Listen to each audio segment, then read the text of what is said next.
Bonjour frères et sœurs et bienvenue à l'émission Ginosco. J'espère que vous vous portez bien par la grâce de Dieu. Donc aujourd'hui nous allons aborder une thématique sur le nom de Dieu, sur Dieu. Et voilà, c'est notre rubrique questions-réponses.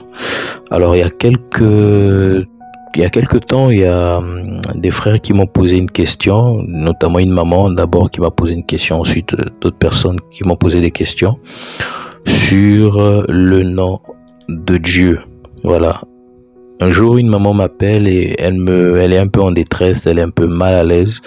Elle me dit, mon fils, dis-moi un peu s'il te plaît, est-ce que on a encore le droit de dire Jésus? Est-ce que dire Jésus, c'est un péché? Est-ce que le fait que je puisse dire Jésus, c'est un péché?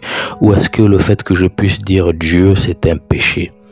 Elle était troublée et elle me posait la question en sachant que je suis quelqu'un qui aborde souvent ce genre de choses, qui enseigne les frères, qui encourage les frères. Donc, elle s'est approchée de moi humblement et elle m'a posé la question. Ah, mon fils, peut-être que je me trompe, hein.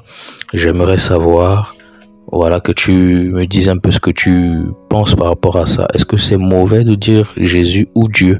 Je lui dis, ah, maman, mais non, pourquoi tu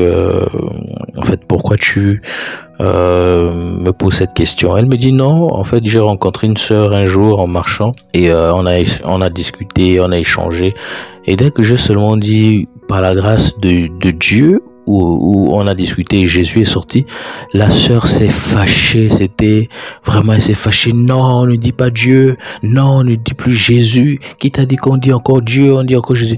Et la maman était mouillée, elle ne savait même plus quoi faire, elle ne savait même plus quoi dire, elle était mal à l'aise, vous voyez, elle était mal à l'aise, vous voyez, et c'était vraiment bizarre, au point où ça l'a frustrée, au point où ça l'a blessée, et elle est restée sans voix, elle a laissé l'autre parler, elles se sont séparées comme ça. C'est là où quelque chose l'a poussé à m'écrire et à m'appeler et me poser la question de savoir est-ce que c'est mauvais de dire Dieu ou de dire Jésus.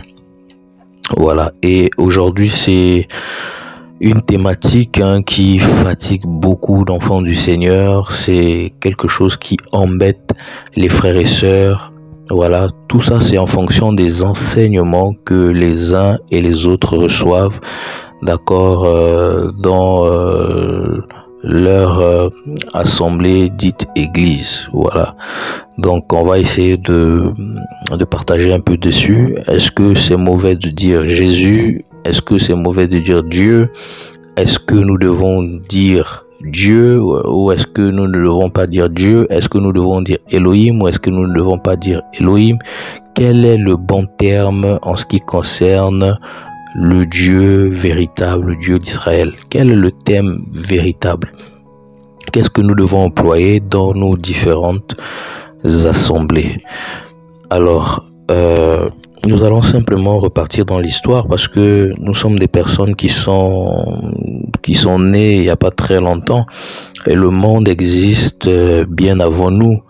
Et voilà, ça fait 2024 ans maintenant que Jésus n'existe plus en termes d'être vivant, être humain. Voilà, il est mort et ressuscité, il est actuellement assis à la droite du Père. Quand je dis en tant qu'être humain, c'est-à-dire qu'il n'est plus là avec nous. On n'a même pas vécu aussi au temps de Jésus, donc c'est ce que je veux dire.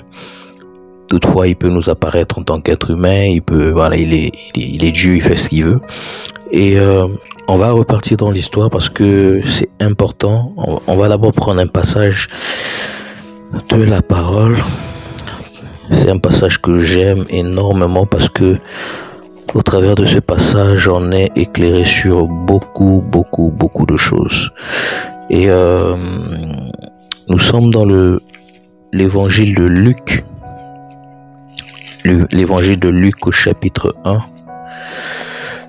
Alors, l'évangile de Luc au chapitre 1, à partir du verset 1, nous dit ceci. Plusieurs ayant entrepris de composer un récit des événements qui se sont accomplis parmi nous. Vous voyez, on dit plusieurs, donc on voit plusieurs, c'est beaucoup de personnes, voilà, qui ont entrepris de composer un écrit ou se mettre à écrire sur les événements qui se sont accomplis parmi nous, donc ou en Israël.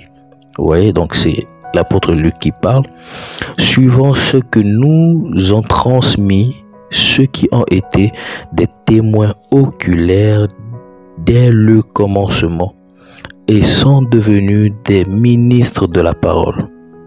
Il m'a aussi semblé bon, après avoir fait des recherches exactes sur toutes ces choses depuis leur origine, de te les exposer par écrit d'une manière suivie, excellent Théophile, afin que tu reconnaisses la certitude des enseignements que tu as reçus. Vous voyez ici, on voit l'apôtre Luc qui est en train d'écrire à un certain Théophile pour certainement le rassurer par rapport aux enseignements qu'ils ont reçus, parce qu'il dit il y a plusieurs personnes qui ont entrepris vraiment de relater ou de mettre sur écrit leur histoire, ce qu'ils ont vécu, ce qui s'est passé en Israël, ce qui a marqué leur appartenance, d'accord, à la foi chrétienne. Et au verset 2, il dit, suivant ce que nous ont transmis ou enseigné, ceux qui nous ont transmis ou enseigné, vous voyez un peu ceux qui ont été des témoins oculaires. Donc les témoins oculaires, c'est ceux qui ont vu et entendu. Un témoin oculaire, c'est celui qui a vu, qui a participé à quelque chose et qui a vu la chose, qui a entendu, d'accord, qui a entendu les faits de quelque chose qu'il a vécu. Et ensuite on dit, un témoin oculaire dès le commencement, donc dès le début ils ont été là et sont devenus des ministres de la parole. Il m'a aussi semblé bon, après avoir fait des recherches exactes, vous voyez, sur toutes ces choses depuis leur origine, de te les exposer par écrit d'une manière suivie, excellent Théophile, afin que tu reconnaisses la certitude des enseignements que tu as reçus. Moi j'aime vraiment bien ça, cette parole de Luc. En fait, tous les disciples véritables du Seigneur Jésus doivent faire comme Luc a fait. Lorsqu'on reçoit des enseignements venant d'une tierce personne, faisant comme l'apôtre Luc. Faisons comme l'apôtre Luc. Allons-y faire des recherches exactes dès l'origine des choses pour voir si ce que nous avons reçu comme enseignement est vrai ou pas, ou c'est correct ou pas. Tout comme les Béréens faisaient avec l'apôtre Paul. Les Béréens n'ont pas vu que c'était l'apôtre Paul qui était devant eux. Eux, ce qui les importait, c'était de préserver, d'accord, la source de leur foi qui était pure. Vous voyez, ils ne voulaient pas certainement être corrompus par n'importe quel message. C'est pourquoi, d'accord, les Béréens, après avoir reçu l'évangile venant de l'apôtre Paul, ils vérifiaient, tout comme l'apôtre Luc. L'apôtre Luc, d'accord, a fait des recherches. Vous voyez un peu, il est allé dès l'origine des choses. Vous voyez, donc lorsqu'on reçoit un enseignement ou lorsqu'on reçoit quelque chose venant, voilà, de quelqu'un, même de moi, hein, là je suis en train de partager un enseignement ou partager quelques éclaircissements par la grâce du Seigneur. Il se peut que, en tant qu'être humain, on peut se tromper, en tant qu'homme, on peut se tromper, on peut penser recevoir quelque chose de la part du Seigneur ou avoir compris quelque chose de la part du Seigneur et en le retransmettant, on le retransmet mal ou encore on retransmet quelque chose de erroné qui n'est pas lié à la doctrine ou à la parole du Seigneur. Donc ce sont des choses sur lesquelles on doit faire très attention. L'apôtre Paul disait à Timothée de veiller sur son enseignement.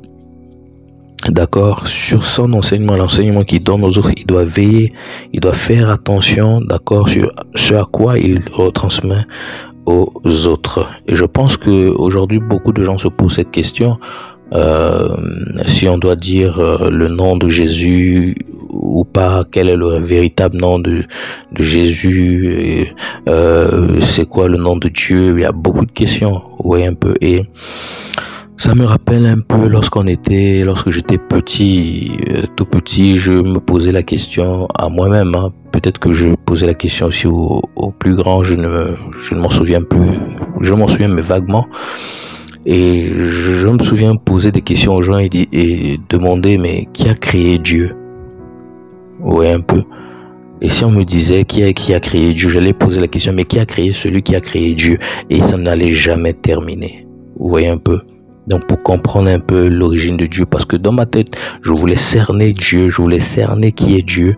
Et pour moi, c'était important de connaître qui est Dieu.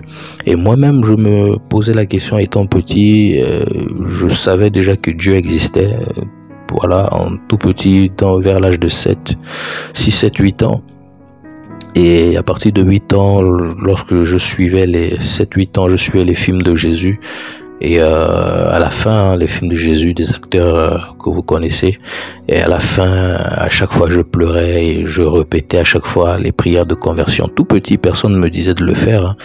Et c'était pas conduit par les parents ou qui que ce soit, mais j'avais ce cœur déjà pour Dieu, ce cœur déjà pour les choses de Dieu. Voilà, je savais que Dieu existe et voilà, et je ne connaissais pas réellement qui il est. Même encore aujourd'hui, je ne connais pas totalement qui il est, hein, parce que il est, en gros, on ne peut pas le cerner.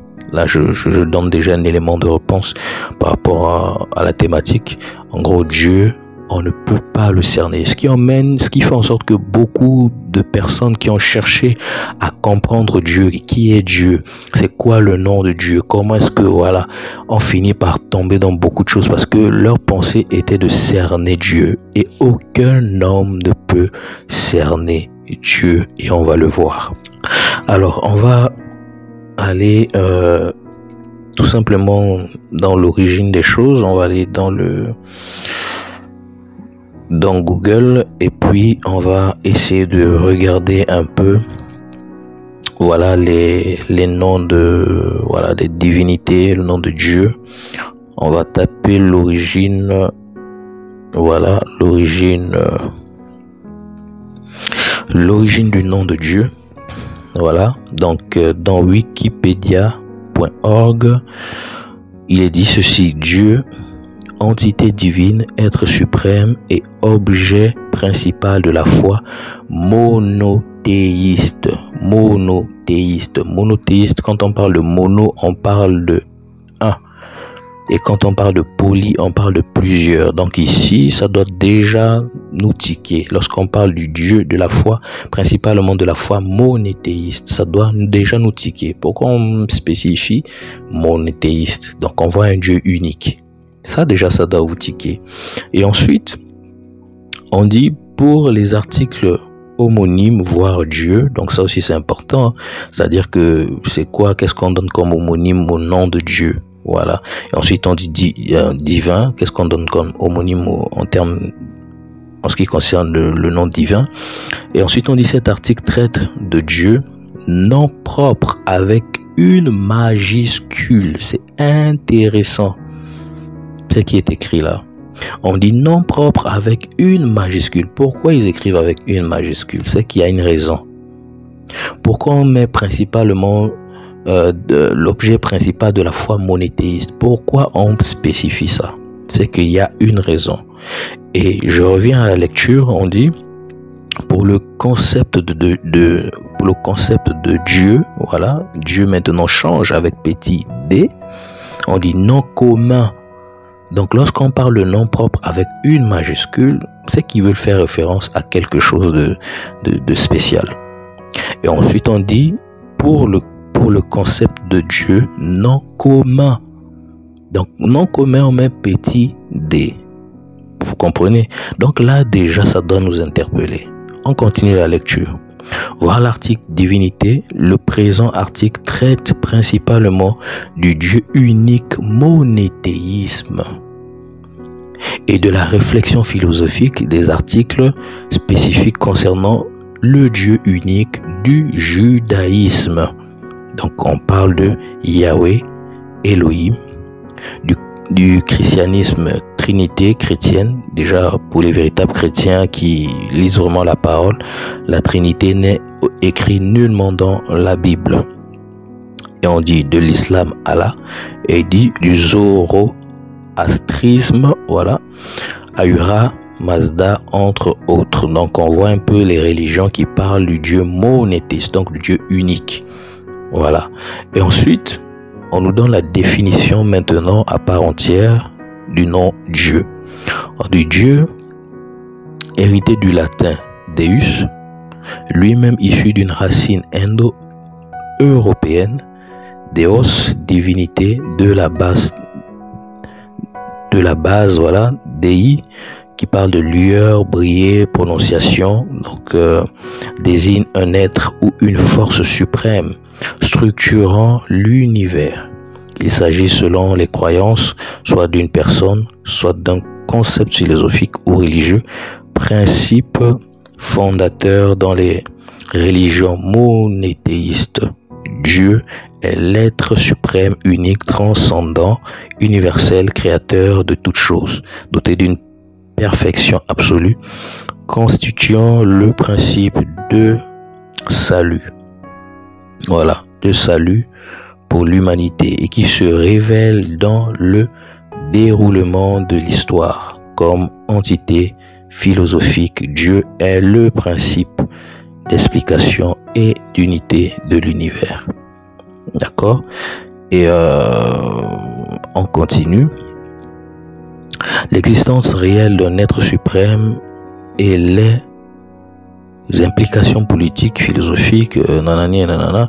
Bon, ça c'est pas trop, voilà, ça c'est pas trop important pour nous.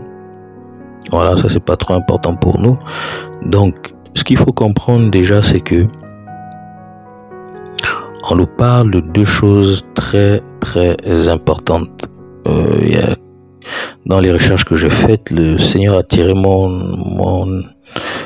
attiré mon attention sur ces choses. Voilà, attiré mon attention sur ces deux aspects.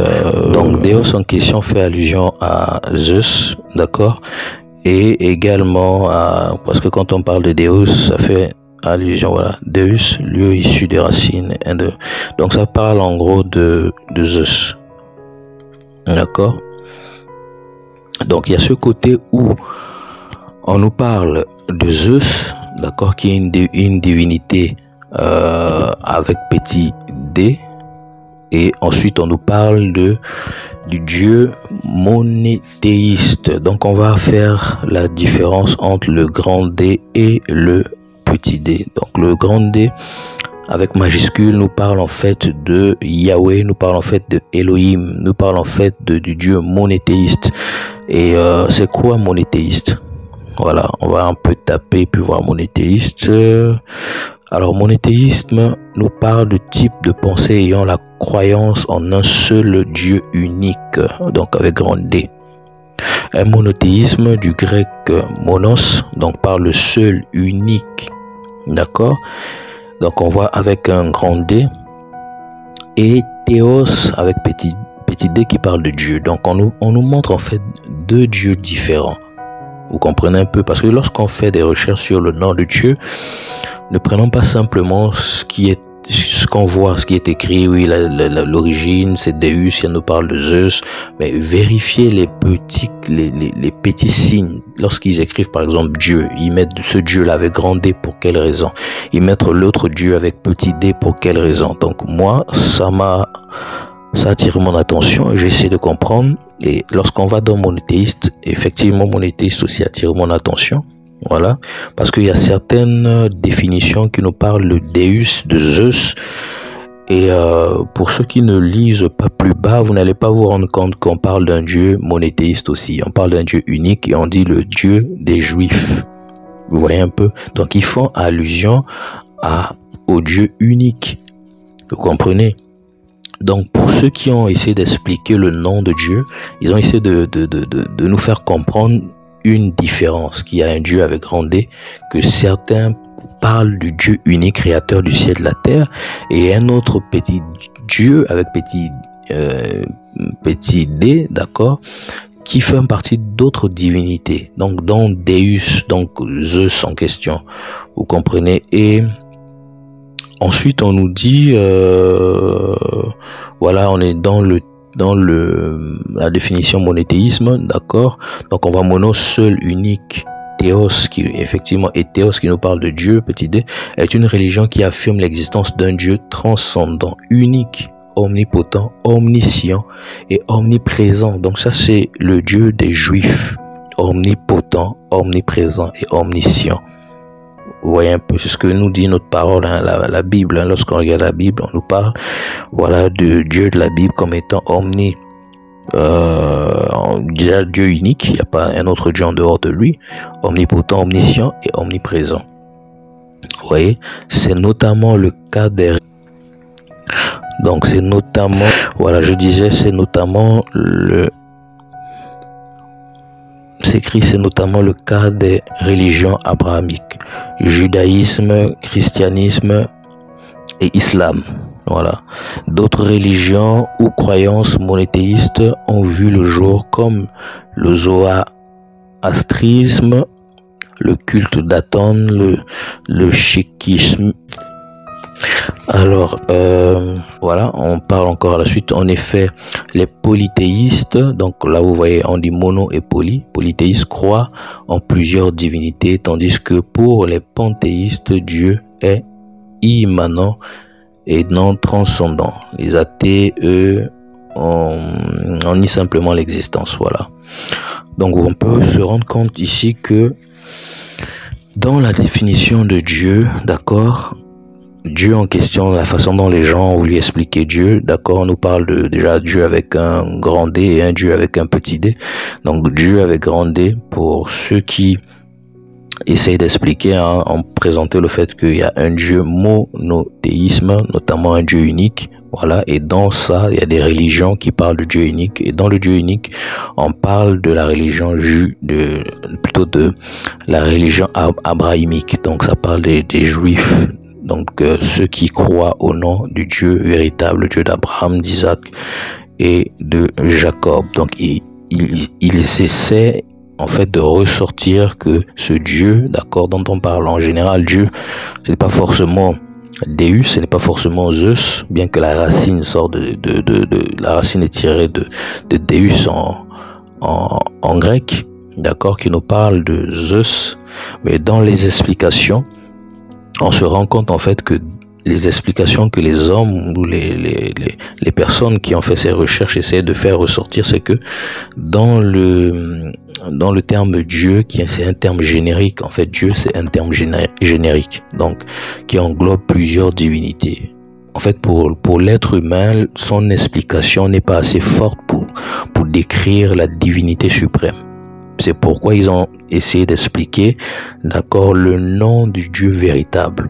En fait, pour les hommes, Dieu c'est quoi? Dieu c'est celui qu'on invoque. Voilà, celui qu'on invoque. Celui que tu invoques pour te secourir, celui que tu invoques pour le salut, celui que tu invoques pour faire une quelconque chose pour toi, c'est lui qu'on appelle Dieu. Vous voyez? Et Dieu, voilà, comme je le disais, c'est un terme générique, hein, donc utilisé pour parler de la divinité suprême. Vous comprenez? Donc ici, ils essayent d'expliquer en quoi, en fait, c'est quoi la divinité suprême. Ouais. Et ensuite, on dit le mot divinité fait allusion à l'être surnaturel. Donc, lorsque un homme, d'accord, veut faire une prière, il s'adresse à la divinité surnaturelle. Donc là, il fait allusion à Dieu. Donc ça dépend maintenant du Dieu que cet homme, d'accord, est en train d'invoquer. Vous comprenez? Donc c'est pourquoi on parle du Dieu monothéiste et d'autres, on parle du Dieu polythéiste. Ensuite, on parle du Dieu avec grand D. Ensuite, on parle du Dieu avec petit d. Donc c'est à nous de voir juste ces petits traits pour comprendre en fait ce que les chercheurs ont essayé de vouloir expliquer en fait. Ouais, un peu. Et ensuite, Dieu c'est un nom propre. vous voyez, avec majuscule. On dit Dieu nom propre avec majuscule. Vous voyez un peu. Et un autre Dieu avec petit d, c'est un nom commun. Donc on voit plusieurs dieux. Or, celui avec majuscule, on voit un seul Dieu. Et celui avec minuscule, on voit plusieurs dieux. Vous voyez un peu. C'est pourquoi je disais au début que l'homme ne peut pas, vous voyez un peu, cerner Dieu ou donner une explication correcte en ce qui concerne Dieu. Voilà. Donc, ça c'est déjà un fait en ce qui concerne voilà, la divinité Dieu, le nom Dieu, parce qu'il faudrait qu'on comprenne ça. Voilà, qu'on comprenne bien exactement c'est quoi le nom Dieu. Voilà. Et donc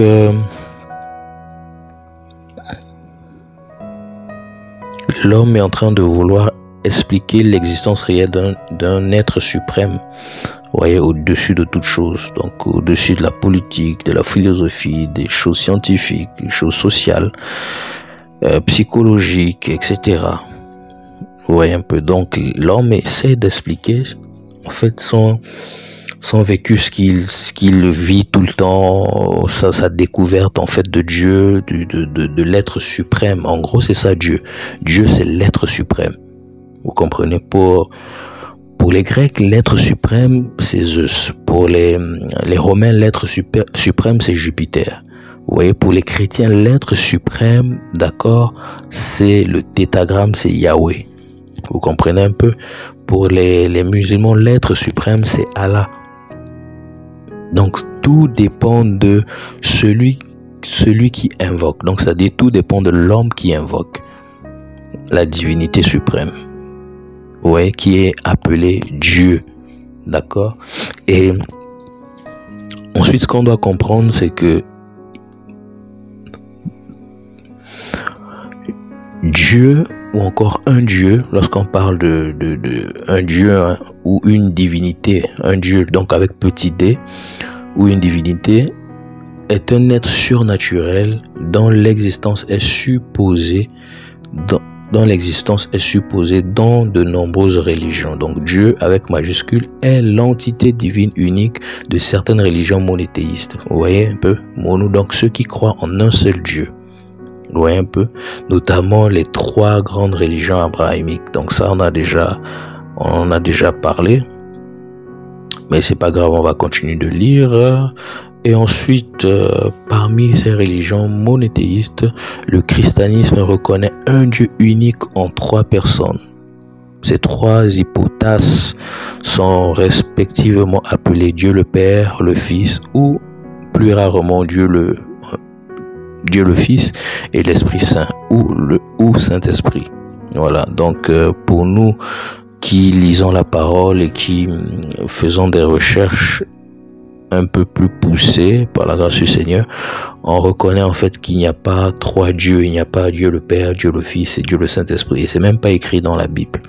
Voilà, c'est des hommes qui ont essayé d'expliquer, comme je disais, essayer de cerner Dieu et donner une certaine compréhension de ce qu'ils ont essayé de découvrir ou de comprendre. Voilà, donc ils ont appelé Dieu le Père, Dieu le Fils et Dieu le Saint-Esprit parce que ils ont, en lisant, en faisant des recherches, ils ont eu plusieurs facettes de Dieu, d'accord, et notamment du Dieu de la religion abrahamique. Voilà, et ensuite on dit pour l'islam, le Dieu créateur est unique, le Dieu abrahamique donc de Moïse et de Jésus. Il est souvent désigné, même en français, sous son nom en langue arabe, Allah. Dans le judaïsme, le nom propre de Dieu, vous voyez là on parle du judaïsme, le nom propre de Dieu est formalisé par le tétragramme Yahweh, qui ne connaît pas de vocalisation et ne doit pas être prononcé. Ce tétragramme est parfois transcrit dans les traductions par Yahvé, par Yahweh ou Jéhovah. Son substitut est Hachem. Vous voyez un peu, son substitut est Hachem. Et c'est quoi Hachem? Lorsqu'on va regarder un peu Hachem, la définition de Hachem, on voit que Hachem signifie en hébreu le nom. Vous comprenez un peu, Hachem signifie le nom. Et Hachem, c'est le singulier. Vous voyez, nom de Dieu. Donc Dieu, Hachem, c'est Dieu. Un substitut pour désigner le tétragramme. Parce que chez les Juifs, prononcer le nom de Dieu n'est pas un jeu. Donc c'est-à-dire que selon dans les 10 commandements, d'accord, dans la Torah, les Juifs ne prononcent pas le nom de Dieu n'importe comment et ils évitent même de prononcer le nom de Dieu.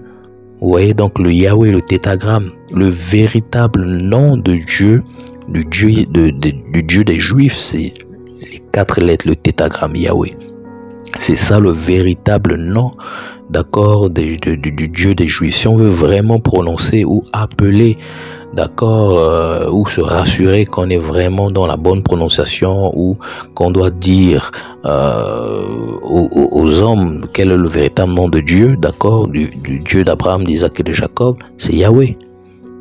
Vous comprenez, les 4 lettres, le tétragramme, c'est ça le véritable nom de Dieu, celui que les Juifs ont du mal à prononcer, mais ont peur de prononcer parce que il est écrit dans Exode 20 verset 7 que tu ne prononceras pas le nom de Dieu en vain. C'est pourquoi, d'accord, les chefs religieux et tous les Juifs, d'accord, ne jouent pas avec le nom de Dieu et ils évitent de le prononcer parce qu'ils savent qu'on ne rigole pas avec le Dieu d'Abraham, d'Isaac et de Jacob. Vous comprenez? Et on nous dit ici le tétragramme non utilisé par de nombreux juifs dans une conversation ordinaire pour désigner Dieu. Vous comprenez? Donc Hachem, donc pour éviter de dire Yahweh, Yahweh, Yahweh, Yahweh, les 4 lettres, le tétragramme, donc pour éviter de se sentir comme sous pression en prononçant ce nom ou de peur de pécher en prononçant ce nom parce qu'on ne l'utilise pas en vain. Donc ils utilisent, d'accord, des synonymes, notamment Hachem. Vous voyez un peu, pour parler de Dieu. Non seulement Hachem, mais aussi Elohim. Vous voyez un peu, mais aussi Elohim. D'accord? Et lorsqu'on regarde encore l'étymologie, une autre étymologie du nom Dieu, en français, le mot français Dieu vient du latin Deus lié au mot dies, dies qui parle de jour, et diluvium, donc qui parle du ciel ouvert. Il est apparenté au sanskrit div et diut qui parle de ciel, jour et luminosité. Oui, et on aura même toujours une religion monothéiste. Dans la religion monothéiste, il n'existe qu'un seul Dieu. Le mot Dieu devient alors un nom propre qui prend une majuscule et désigne l'entité suprême. C'est ce que j'étais en train d'essayer d'expliquer. Immatérielle, transcendante, universelle et créatrice unique de toutes choses. Je crois en un seul Dieu Père, tout-puissant, créateur de toutes choses visibles et invisibles. Vous voyez, on dit symbole de Nicée. Vous voyez un peu? Écoute Israël, l'Éternel, notre Dieu, est le seul éternel. On voit ça dans Deutéronome.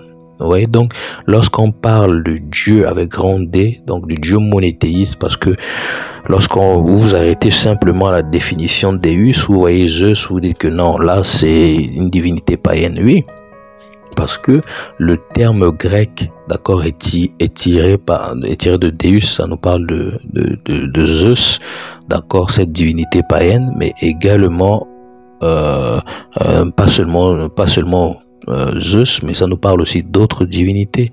Vous voyez un peu?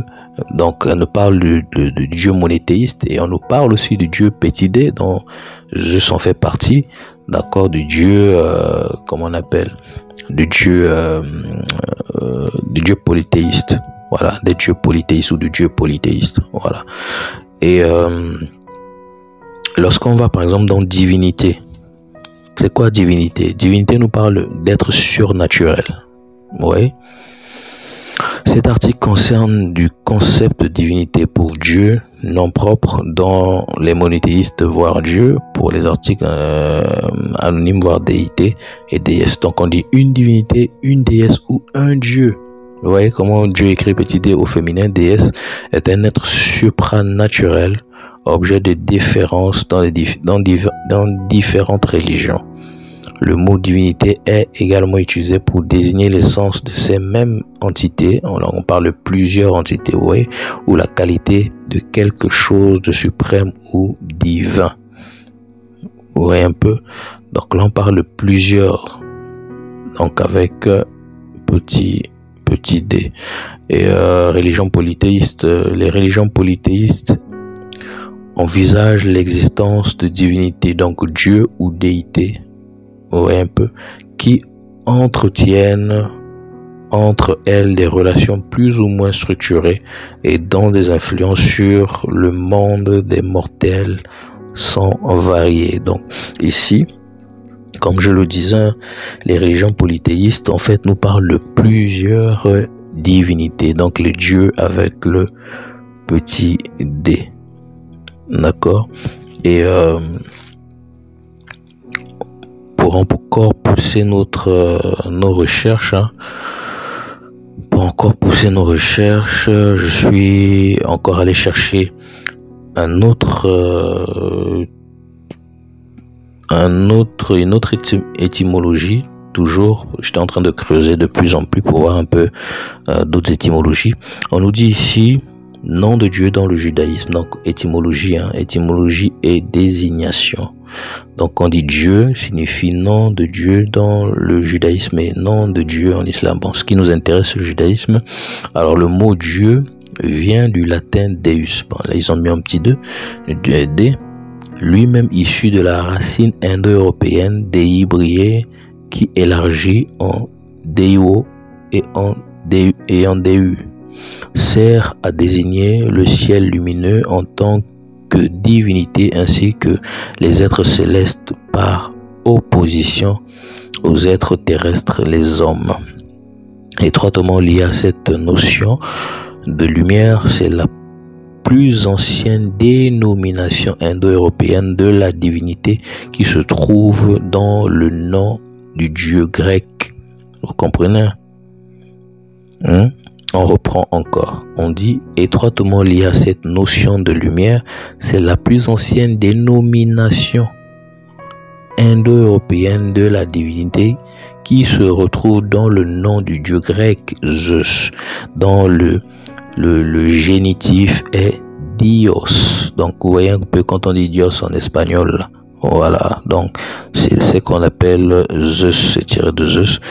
De la même racine est issue la désignation de la lumière du jour, donc diurne, voilà, et du jour lui-même, donc déesse en latin.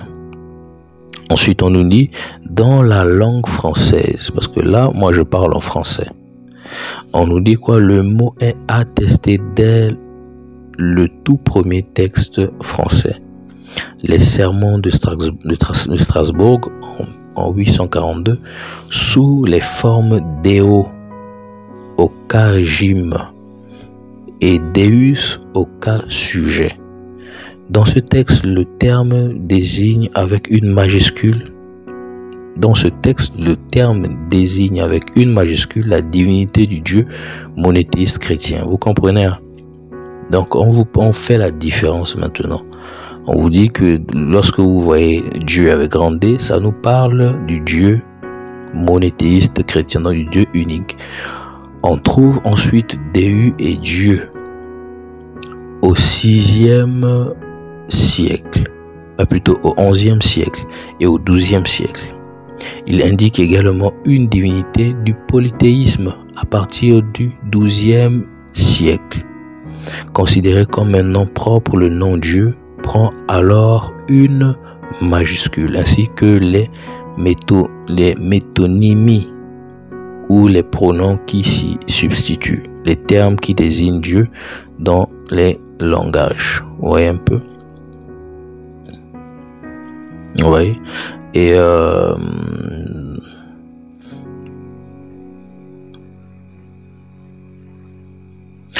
la suite nous dit: le concept de Dieu possède des aspects religieux et métaphysiques très divers qui rend particulièrement difficile sa définition. Vous voyez que même ceux qui essaient d'expliquer le nom Dieu, ceux qui ont essayé de donner une définition à l'être suprême, disent que c'est vraiment très complexe.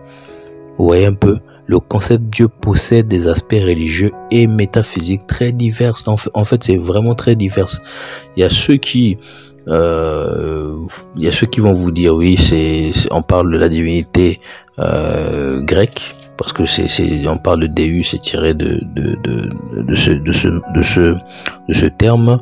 Et ensuite on nous dit quoi? Donc ça, ce qui rend particulièrement difficile sa définition. Donc pour parler de Dieu, ce n'est pas facile. Ouais. Et vous voyez le petit 15, je sais pas si vous voyez en bleu le petit 15, j'essaie de cliquer dessus. On nous dit les trois principales religions occidentales, le christianisme, le judaïsme et l'islam. Vous voyez un peu. Et on dit en toute proclamé que Dieu est la réalité suprême. Parfois, leurs penseurs ont dit que Dieu est si grand que nous ne pouvons rien en dire avec des mots humains. Vous comprenez, hein?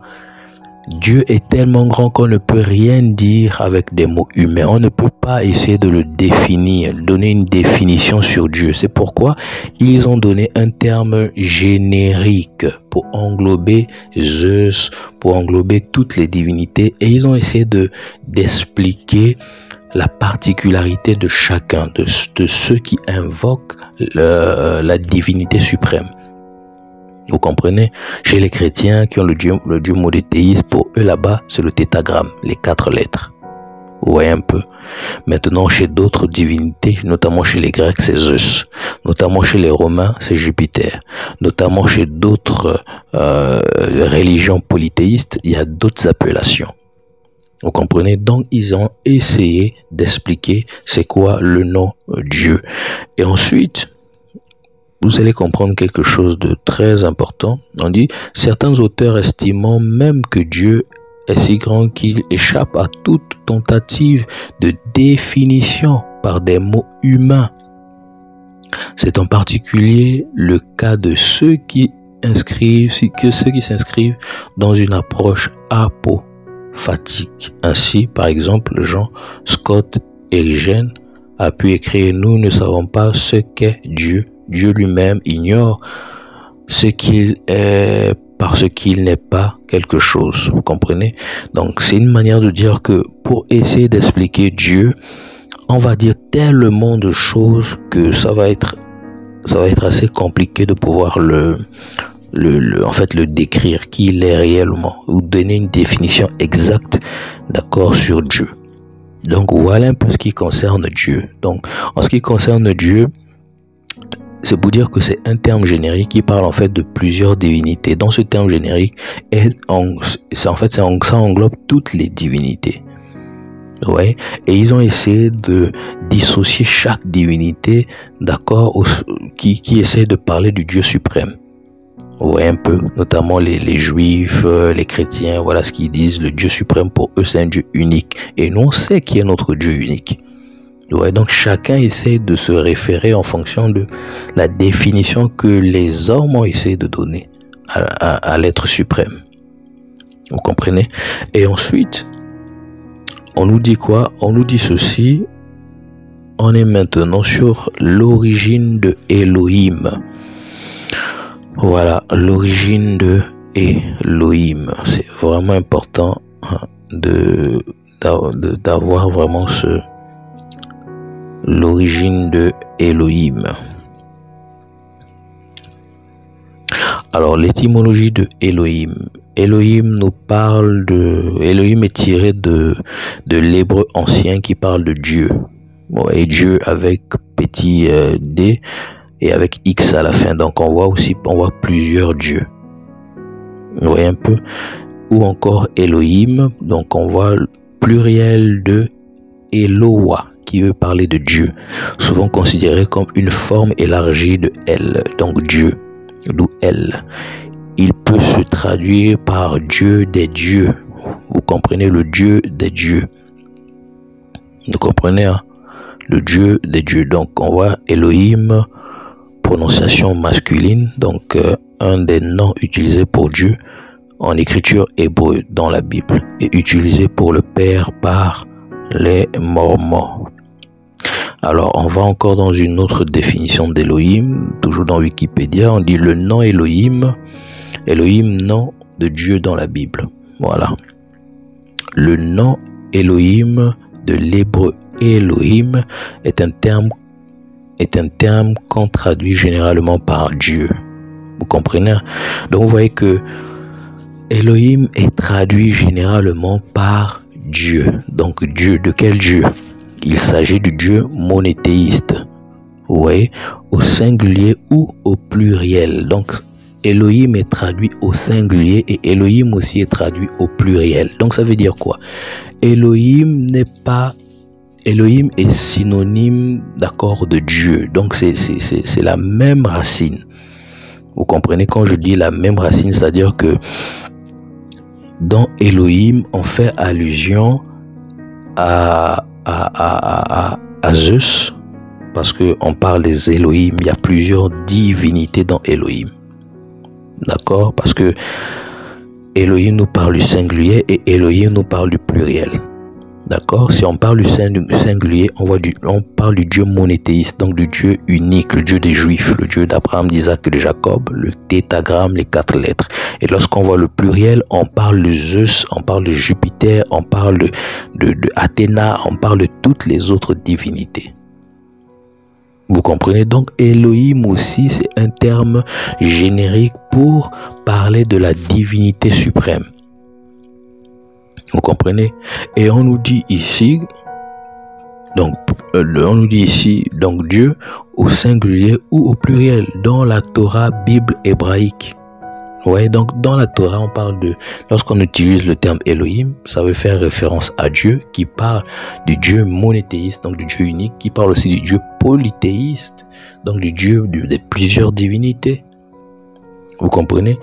Et on nous dit les voyelles du nom Elohim, E-O-I, d'accord, sont parfois attribuées au tétragramme. C'est vrai que avant il n'y avait pas de voyelles, hein. C'est un peu plus tard que les gens essaient d'ajouter des voyelles pour la prononciation.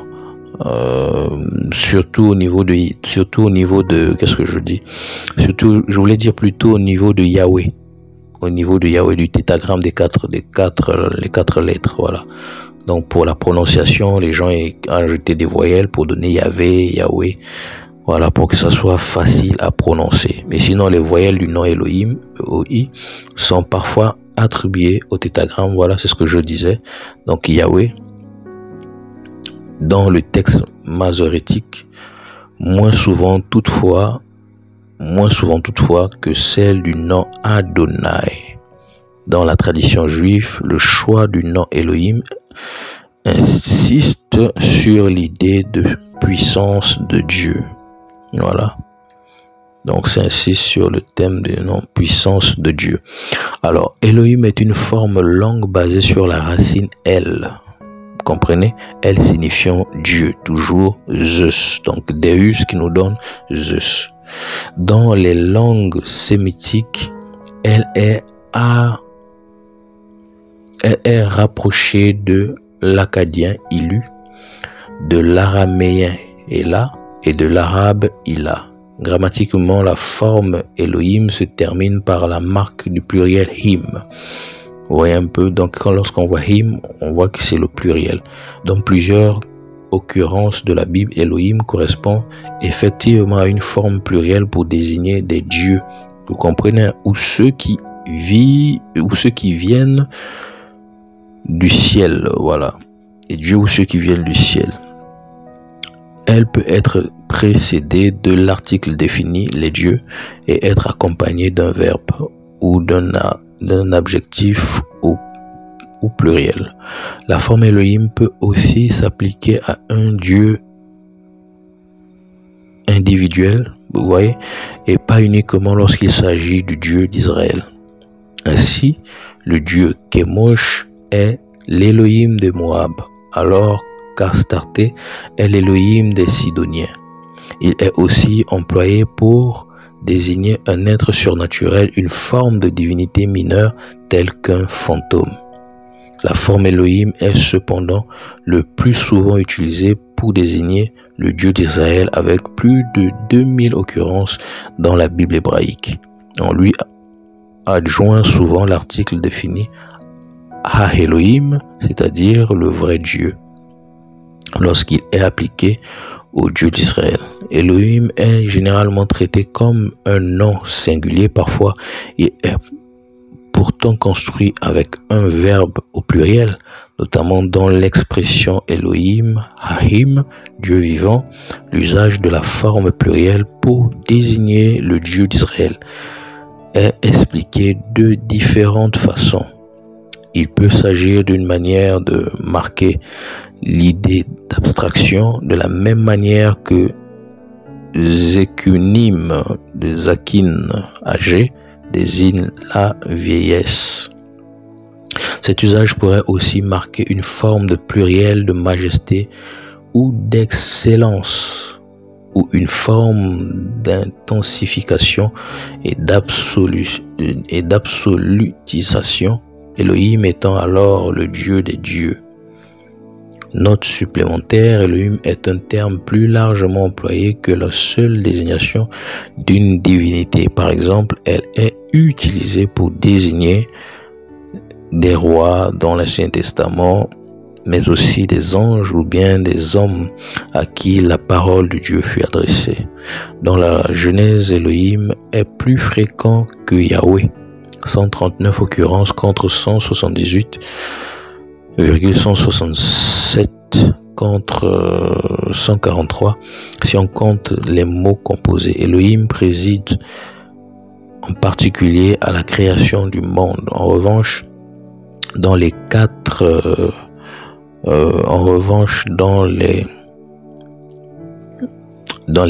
autres livres de la Torah, Elohim est beaucoup moins fréquent. Selon une remarque du Sifra rapportée par Nahmanide, il est complètement absent du Lévitique. Vous voyez? Donc ici, on peut comprendre que Elohim est également un terme générique, tout comme Dieu. Vous voyez? Et ensuite, on nous dit, lorsqu'on va regarder la linguistique, parce que c'est important, on parle de langue, ce qui nous pousse un peu à essayer de comprendre si on doit prononcer le nom Dieu, est-ce qu'on pêche? Si on prononce le nom Elohim, est-ce que c'est le bon nom? Est-ce que c'est mauvais? Donc c'est ce qui nous pousse en fait à comprendre en fait si c'est la bonne prononciation. Est-ce qu'on doit dire Dieu ou est-ce qu'on doit dire Elohim? Qu'est-ce que Dieu en gros voudrait qu'on puisse dire? Si on dit Dieu, est-ce qu'on pêche? Si on dit Elohim, est-ce qu'on pêche? Qu'est-ce qu'on est censé dire nous en tant qu'enfants de Dieu? Donc allons-y, lisons un peu la linguistique. On dit la terminaison en im, donc d'Elohim, qui en hébreu s'applique à un nom pluriel, a fait l'objet de nombreuses interprétations. Vous voyez, les traductions de la Septante puis de la Vulgate ont rendu par un nom singulier le nom original qui était pluriel. Vous voyez un peu? Donc la Vulgate et la Septante ont rendu le nom Elohim en pluriel. Plutôt en singulier, pourtant c'était un nom en pluriel. Vous voyez, on dit ainsi dans Genèse 1 verset 1, on donne une archive. Au commencement, Elohim créa le ciel et la terre. Est-il traduit en latin par in principio crevit Deus, donc Dieu, calemum et terram. Donc ça veut dire quoi? Il y a eu modification de la source plurielle. Vous voyez? Donc la théologie traditionnelle considère en outre qu'il s'agit d'un pluriel d'excellence. Donc pluralis, donc excellentiae, plutôt que d'un pluriel numérique. La pluralité se confirme à plusieurs endroits. Donc Genèse 1,26, Elohim dit faisons l'homme à notre image, à notre ressemblance. Si l'interprétation la plus fréquente dit que que le faisant et le nôtre tient compte de ce qui suit, à savoir une humanité double, mâle et femelle, on ne peut oublier qu'elle, au singulier, est aussi le nom d'une divinité ougaritique faisant partie d'une triade, ou encore ici dans Genèse 3 verset 22, Elohim dit: voici que l'homme est devenu comme l'un de nous. De nombreuses théories ont été avancées pour expliquer ce pluriel. La théologie traditionnelle affirme qu'elle ne peut grammaticalement pas venir de elle, forme au singulier du mot traduit par Dieu, ou de Eloah, forme utilisée en composition à morphologie grammaticale féminine. Vous voyez un peu? Donc c'est pour dire en fait que ça soit Dieu, voilà, que ça soit Elohim, c'est la même chose. Voilà. Dieu est un terme générique pour parler de la divinité suprême, tout comme Elohim c'est un terme générique pour parler de la divinité suprême. Certains disent que lorsque vous dites Dieu, vous faites allusion à Zeus. Ce n'est pas faux. Mais lorsque vous dites Dieu, vous faites aussi allusion à la divinité juive. C'est ce côté-là qu'il ne faut pas aussi oublier. Ouais. Et lorsque vous dites Elohim, pour ceux qui disent Elohim, est-ce que en disant Elohim, vous êtes sûr que vous ne dites pas aussi Zeus? Vous voyez un peu? Parce que lorsqu'on dit Elohim, on nous parle d'Elohim le pluriel. Donc il y a Elohim au singulier, il y a Elohim au pluriel. Vous voyez un peu? Donc le Elohim dont vous dites, il s'agit de quel Elohim? C'est tout comme ceux qui disent Dieu. Lorsqu'ils disent Dieu, il s'agit de quel Dieu? Est-ce qu'il s'agit de Zeus? Vous voyez un peu? Tout dépend de l'être humain, d'accord, qui invoque la divinité suprême. Donc si l'être humain qui invoque la divinité suprême dans sa foi, d'accord, il fait appel à la divinité juive, d'accord, automatiquement dans l'esprit, on comprend qu'il s'agit du Dieu d'Abraham, d'Isaac et de Jacob. Tout comme celui qui vient, il dit Elohim, d'accord, il s'agit de quel Elohim? Parce qu'il y a plusieurs Elohim. Il y a le Dieu d'Abraham, d'Isaac et de Jacob, et il y a Zeus, il y a Athéna, il y a Astarté, il y a toutes ces divinités-là. Vous voyez un peu? C'est écrit dans la Bible. Ouais. Pour ceux qui ont traduit, qui ont changé les noms, qui ont remis Elohim, vérifiez. Satan aussi est appelé Elohim. Les démons aussi sont appelés les Elohim. Vérifiez, vous allez voir. Donc, lorsque vous dites Elohim, c'est de quel Elohim il s'agit? Vous voyez un peu? Donc, ça ne sert à rien de condamner les gens qui sont dans leur liberté, disent Dieu. Ça ne sert à rien de condamner aussi les autres qui dans leur liberté disent Elohim. Voilà, mais ne faisons pas de ça maintenant une doctrine obligeant, voilà, les gens de dire Elohim, Elohim, Elohim, Elohim. Non. Le véritable nom de Dieu, ce n'est le Dieu véritable d'Abraham, d'Isaac et de Jacob, ce n'est pas Elohim. Le véritable nom, c'est Yahweh, le tétragramme. C'est ça les 4 lettres, c'est ça le véritable nom. Le nom que les Juifs ont du mal à prononcer, ils sont obligés de trouver des synonymes comme Hachem. Vous voyez, comme Hachem, comme Elohim, ils sont obligés de dire ça parce que ils savent qu'on ne rigole pas avec le nom véritable de l'être suprême, le Dieu d'Abraham, d'Isaac et de Jacob.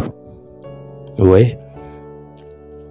Regardez par exemple, lorsque je faisais cette recherche, dans mon esprit, je pense que c'est le Seigneur qui me faisait voir ça.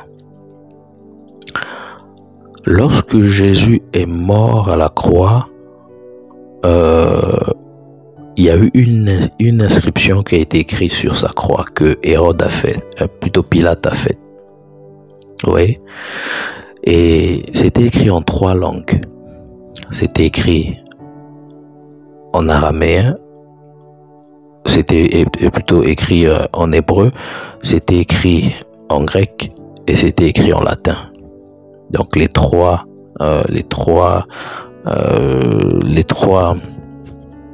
langues les plus parlées, d'accord, à cette période-là, à ce moment-là.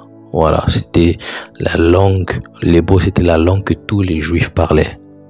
Vous voyez un peu, tous les juifs parlaient, en dehors de l'araméen qui était la langue maternelle de Jésus, la langue aussi de certains juifs, d'accord. Donc Jésus parlait l'araméen lorsqu'il se retrouvait en public avec les gens de chez lui parlant en araméen. Maintenant, la langue qui était parlée communément chez les juifs, c'était l'hébreu. Vous voyez un peu, donc les gens aussi parlaient en hébreu. Donc il y avait l'hébreu qui était la langue des juifs, il y avait la langue du commerce, la langue des affaires, notamment le grec. Voilà, c'était la langue des affaires, c'était la langue de voilà. Et il y avait également le latin que parlaient les Romains. Ouais, parce qu'ils étaient sous domination romaine, donc ils parlaient également, cette langue était parlée à cette époque, le latin. Donc voilà les trois langues qui étaient écrites sur, d'accord, la croix, plutôt sur, voilà, la croix. Lorsqu'on a mis Jésus, il y a une pancarte on a mis, celui-ci est le Fils, voilà, Jésus Fils, non, Jésus roi des Juifs. Ouais. Alors comment a été écrit ce Jésus roi des Juifs? Ce Jésus roi des Juifs, d'accord, a été écrit comme suit. Allons-y voir en grec comment on a écrit Jésus, comment Jésus s'écrit en grec. On va voir comment Jésus s'écrit en grec. Après on va revenir sur le véritable nom de Dieu après. Alors Jésus. On va voir comment Jésus s'écrit en grec. Alors. Ok. Alors Jésus en grec s'écrit donc Inouk ou encore Jesus. Voilà, j'espère que je prononce bien. Donc Inouk ou Jesus. Ou un peu Jesus vient de Yeshua. Donc Jésus en grec nous parle de Inouk ou Jesus qui vient de Yeshua. Donc lorsque Jésus sur la croix, on a écrit Jésus roi des Juifs, donc c'était écrit Jesus. C'était écrit Yeshua. Donc Jesus en grec, c'était écrit Yeshua en hébreu, d'accord. Et en latin, je n'ai pas je l'avais, mais je ne l'ai pas là sur les yeux. Donc j'ai plus le grec et l'hébreu. Donc voilà. Donc Jésus en grec nous parle de Inouk ou Jesus qui vient de Yeshua. Donc en hébreu. Donc on dit à travers sa forme abrégée, donc Yeshua. Donc Yeshua signifie sauveur. Tout comme Jesus signifie sauveur.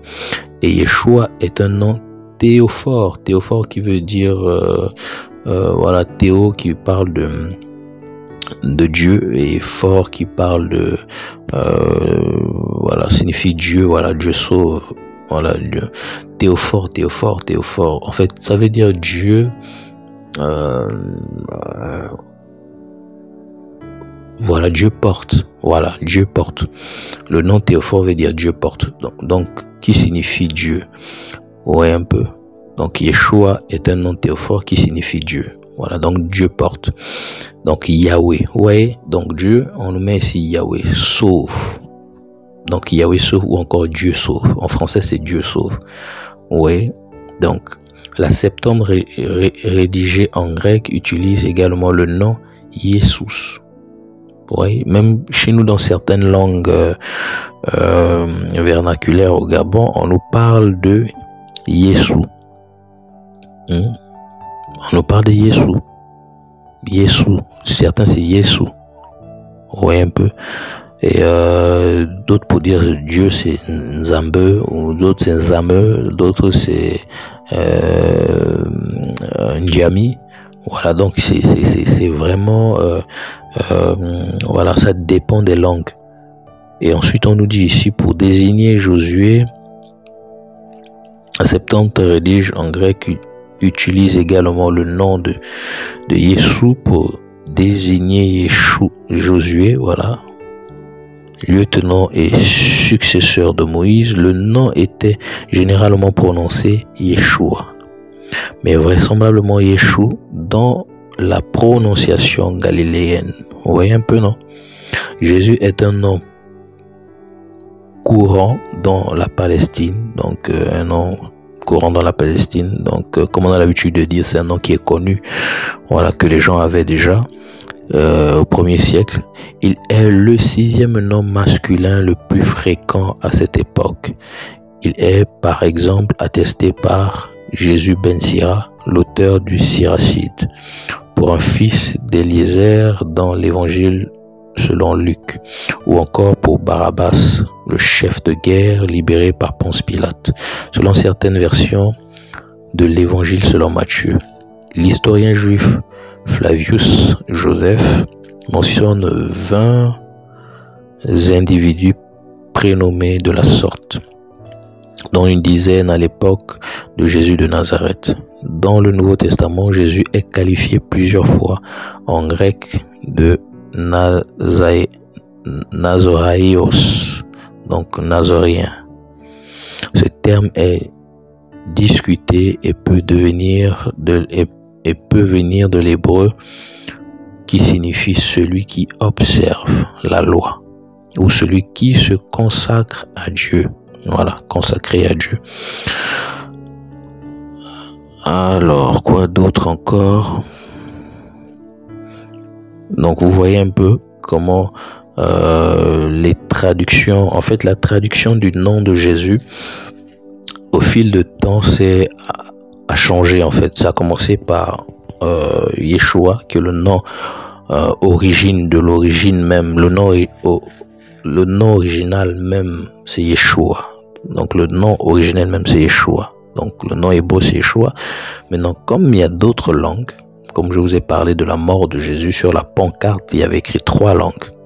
Vous voyez un peu, et je vais donner le passage tout à l'heure, il y avait écrit 3 langues. Donc, la première langue, c'était l'hébreu. La deuxième, c'était, comment on appelle, le grec. La troisième, c'était le latin. Donc, c'était les 3 langues qui étaient les plus parlées à cette époque. Vous comprenez? Donc, lorsqu'on regarde en hébreu, c'est Yeshua, le nom de Jésus. En grec, c'est Yeshua. Donc, c'est ce qui était écrit sur la pancarte de Jésus.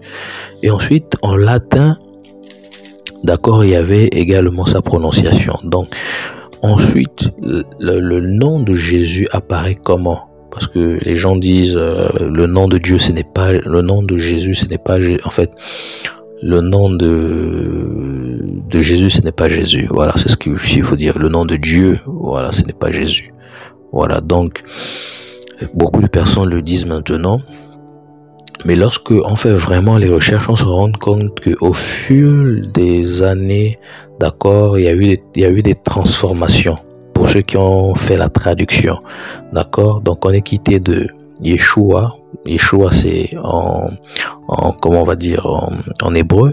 Et ensuite, Jésus, c'est en grec. D'accord? C'est comme ça que Jésus était appelé par les Grecs. Parce que la période où Jésus a vécu, il y avait des Grecs. D'accord? Lorsque les gens appelaient Jésus, ils ne disaient pas Yeshua, ils appelaient Jésus certainement. Vous voyez un peu? Et lorsque également ils étaient sous la domination romaine, les gens l'appelaient en latin. Ils disaient ce nom en latin. Vous comprenez? Et la traduction française arrive comment? La traduction française donc est tirée du fait que le nom Yeshua, d'accord, a été traduit en grec par Jesus, et le nom Jesus a été traduit en latin par un autre nom dont je ne l'ai pas maintenant, je pense que je vais le fouiller tout à l'heure.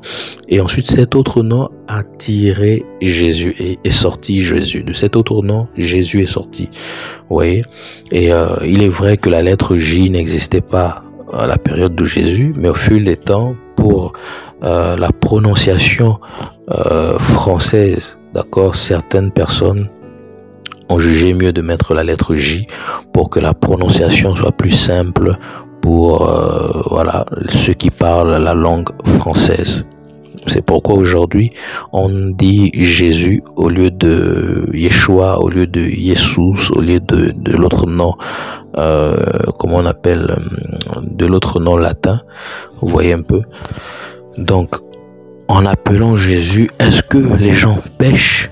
Est-ce que les gens font mal d'appeler Jésus? Ils doivent obligatoirement appeler Yeshua, parce que s'ils ne disent pas Jésus, ça veut pas dire que s'ils ne disent pas Jésus, c'est que, enfin, s'ils ne disent pas Yeshua, c'est que ce n'est pas lui qu'ils sont en train d'appeler. Oui, parce que beaucoup de personnes aujourd'hui sont devenues un peu radicales dans ce sens, en disant que si tu dis Jésus, ce n'est pas le nom de Dieu, parce que la lettre J n'existait pas avant. Oui, c'est vrai, la lettre J n'existait pas avant, c'est vrai, mais lorsqu'on fait des recherches, on se rend compte en fait que il y a une suite logique en fait. Pourquoi le J a apparu, pourquoi le J est venu sur le nom Jesus, pourquoi c'est venu aussi sur voilà, c'est pour expliquer, c'est pour faciliter l'appellation, d'accord, de Jésus pour les gens qui parlent français, tout simplement. Il n'y a rien de bizarre ou de voilà, ou d'une connotation bizarre pour nous faire appeler une autre divinité, parce que Dieu regarde au cœur, et lorsqu'on invoque l'être suprême, il sait qui on est en train d'invoquer. Parce que si on dit que obligatoirement on doit appeler Yeshua, il faudrait dire Yeshua, ça veut dire que notre conversion est fausse, notre conversion n'est pas bonne. Parce que la plupart d'entre nous, nous sommes convertis au nom de Jésus. On s'est baptisé au nom de Jésus. Donc, lorsqu'on vient nous dire que ce n'est plus Jésus, c'est Yeshua qu'il faut dire, c'est le vrai nom, c'est pas Jésus parce que la lettre J n'existait pas avant. Donc, ça veut dire que notre conversion aussi n'est pas bonne. Parce qu'on ne s'est pas converti au véritable Dieu. On s'est converti à un autre Dieu. C'est ce que moi je comprends. Donc ça veut dire qu'on doit recommencer notre conversion au nom de Yeshua, nos baptêmes au nom de Yeshua, et voilà. Et ça n'a pas de sens. Pour moi, ça n'a pas de sens. Vous voyez un peu, ça n'a pas de sens. L'un des problèmes, en fait, qui dans cette histoire du nom de Dieu là, en fait, c'est les hommes. En fait, c'est l'homme qui essaye d'interpréter Dieu. C'est l'homme qui essaye de cerner Dieu. C'est l'homme qui essaye de comprendre Dieu. C'est l'homme qui essaye de trouver, d'accord, des astuces, des trucs pour vraiment cerner Dieu. Vous comprenez? En d'autant, Dieu est au-dessus de tout ça. Quel est le nom que Dieu a donné aux enfants d'Israël? Lorsqu'on regarde par exemple on va lire dans Exode,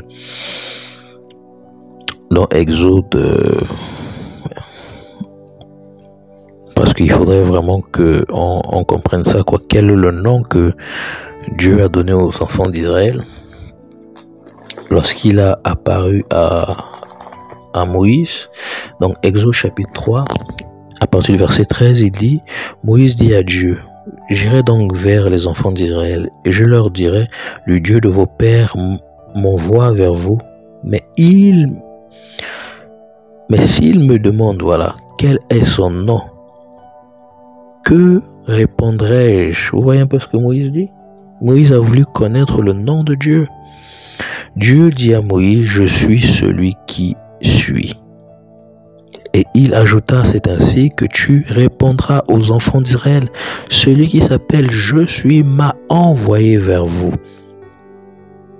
Est-ce que vous voyez un peu? Celui qui s'appelle Je suis m'a envoyé vers vous. Vous voyez un peu? Donc il utilise la première personne du singulier. Tu vois? Vous voyez, pour mettre l'accent sur lui-même. Pour dire qu'il est toujours là, il a toujours existé. Ouais, un peu. Donc,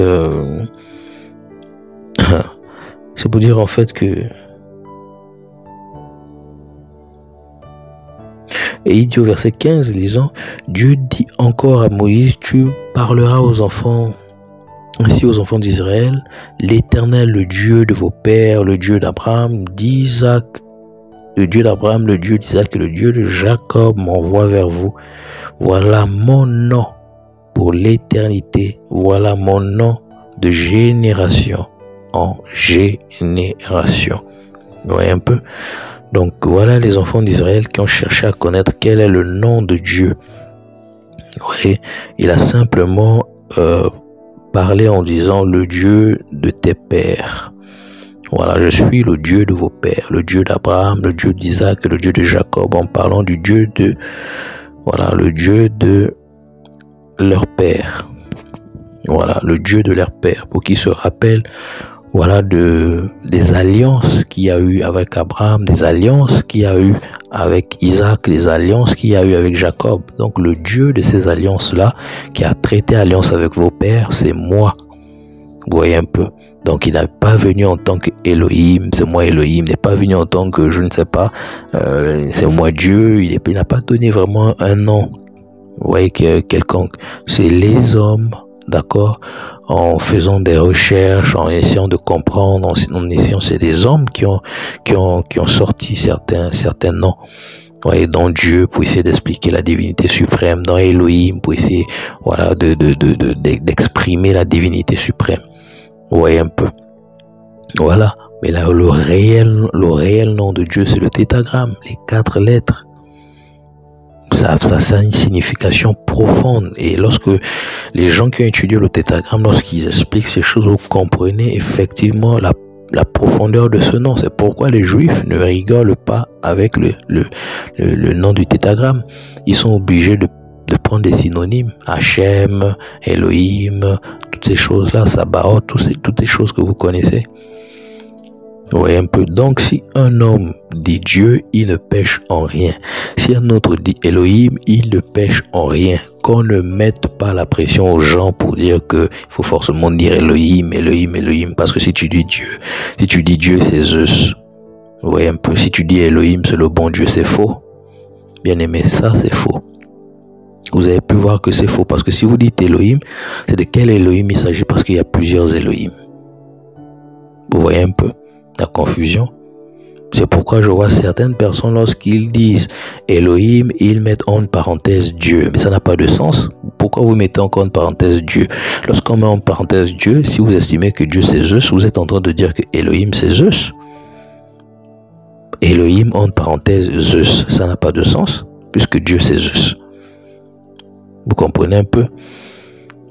Yeshua, entre parenthèses, Jésus. Bon, ça se comprend parce que, effectivement, Yeshua a été tiré, de Yeshua est sorti Jesus. Voilà, dans le langage grec, c'est Jesus. Et de Jesus est sorti un autre nom dans le langage latin. Et le nom latin est sorti en français, Jésus. Ça se comprend. Et en fait, la racine du mot n'a pas changé parce que c'est Dieu sauve. Vous voyez un peu? Partout c'est Dieu sauve. Chez les Grecs c'est Dieu sauve.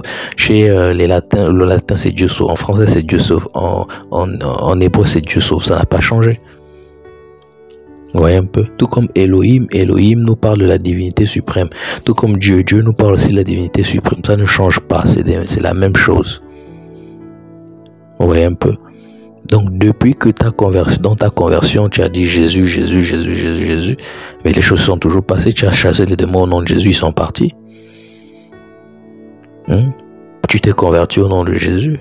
C'est une bonne chose d'accepter des éclairages, c'est une bonne chose de comprendre certaines choses, mais je veux dire quoi, ne judaïsons pas, d'accord, notre foi au Dieu d'Israël, n'hébraïtisons pas, d'accord, notre foi.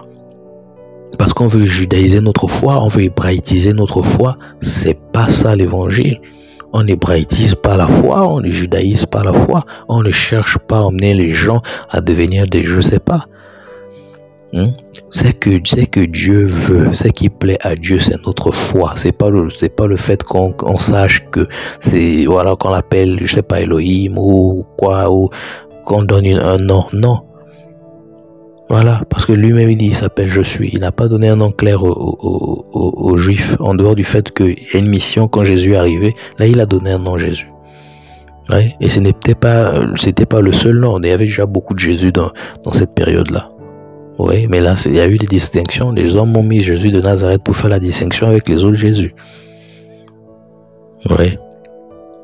Donc c'est vraiment, il faut vraiment être sage lorsque le Seigneur nous donne des éclairages, le Seigneur nous... Voilà, sinon on va finir par tomber dans une secte, on va devenir des sectaires. Les gens qui sont dehors ne connaissent pas réellement Yeshua, Elohim. Ah, j'essaie de...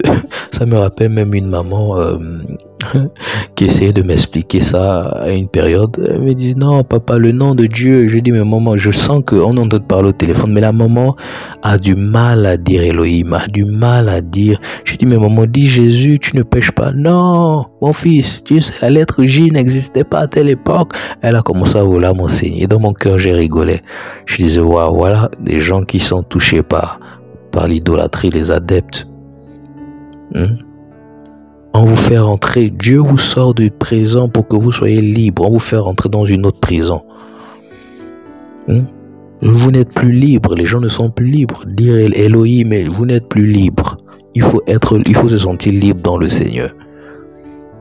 Et la façon dont tu sens ta foi avec le Seigneur, comment est-ce que le Seigneur, ta foi évolue, ta foi avance, c'est comme ça. Si d'autres se sentent à l'aise en disant Elohim, gloire au Seigneur. Si ça ajoute un plus dans leur foi, gloire au Seigneur. Si toi tu dis Dieu ou Jésus et que ça te maintient toujours dans la sainteté, dans la crainte du Seigneur, dans la vérité, mais reste dans Jésus, en quoi tu pêches? Tu ne pêches en rien. Voilà. Il faudrait qu'on soit tous libres de ces choses, qu'on ne nous emmène pas dans des prisons pour ensuite on aura du mal à sortir de là. Au point de condamner les autres qui disent Dieu, au point de condamner les autres qui disent Jésus. Ça n'a pas de sens. Vous voyez un peu. Donc en gros, c'est ce que je voulais dire en ce qui concerne que dois-je dire? Qu'est-ce qu'il faut que je dise? Dieu ou Elohim? Voilà. C'est ni Dieu ni Elohim qui sont les vrais noms de Dieu. C'est ni l'un ni l'autre. Les hommes ont essayé d'expliquer la divinité suprême. Voilà. Mais sinon, le véritable nom du Dieu d'Israël, c'est Yahweh, le tétragramme. C'est ça. Voilà. Si vous voulez rester dans ce qui est correct, dites le tétragramme, dites Yahweh. Voilà. Là, au moins, les gens comprennent. Parce que Yahweh ne se change pas en français. Voilà. En français, on ne va pas venir vous dire Yahweh. Ou... Non, les gens vont peut-être dire Yahvé ou Yahvé. Mais ça ne change pas. C'est le tétragramme. C'est les 4 lettres. Ouais, un peu. Donc en gros, c'est ce que je voulais expliquer. Bien-aimé, sens-toi libre si tu veux dire Jésus. Tu dis Jésus. Si tu veux dire Yeshua, tu dis Yeshua. Si tu veux dire Dieu, tu dis Dieu. Tu ne pêches en rien. Voilà. En tout cas, que le Seigneur soit béni. Au nom de Jésus. Amen.